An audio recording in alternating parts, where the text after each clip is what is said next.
This is an excerpt from The Dharma Bum, my favorite Jack Kerouac novel. We're at his grave on October 5th, 2023, with our great friends Kim and Richard, and Crystal, and me. The little St. Teresa bum was the first genuine Dharma bum I'd met, and the second was the #1 Dharma bum of them all, and in fact it was he, Jaffe Ryder, who coined the phrase.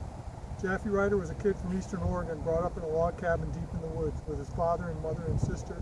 From the beginning, a woods boy, an axeman, farmer, interested in animals and Indian lore, so that when he finally got to college by hook or crook, he was already well equipped for his early studies in anthropology and later in Indian myth and in the actual text of Indian mythology. Finally, he learned Chinese and Japanese and became an Oriental scholar and discovered the greatest Dharma bums of them all, the Zen lunatics of China and Japan. At the same time, being a Northwest boy with idealistic tendencies, got interested in old-fashioned IWW anarchism and learned to play the guitar and sing old worker songs to go with his Indian songs and general folk song interests.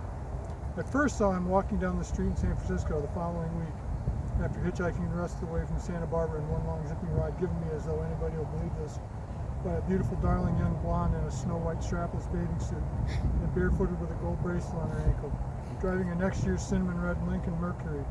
We wanted Benzedrine so she could drive all the way to the city. When I said I had some in my duffel bag, yelled, "Crazy!" I saw Jaffe loping along in the curious long stride of the mountain climber, with a small knapsack on his back filled with books and toothbrushes and whatnot, which was his small going-to-the-city knapsack apart from his big full rucksack complete with sleeping bag, poncho, and cook pouch. He wore a little goatee, strangely oriental looking, with his somewhat slanted green eyes, but he didn't look like a bohemian at all. He was far from being a bohemian, a hanger-oner around the arts. He was wiry, suntanned, vigorous, open, all howdies and glad talking, even yelling hello to bums on the street. And when asked a question, he answered right off the bat from the top or bottom of his mind. I don't know which, and always in a sprightly, sparkling way.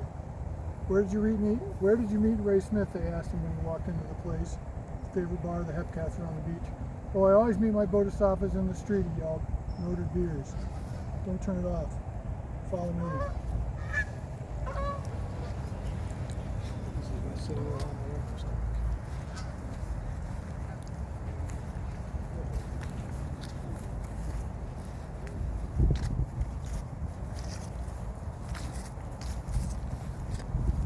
Jaffe. Our camper license plate in honor of Jaffe Ryder.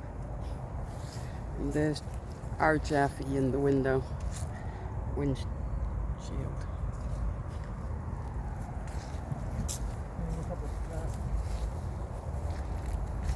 Spent 8.5 months on the road in this last year.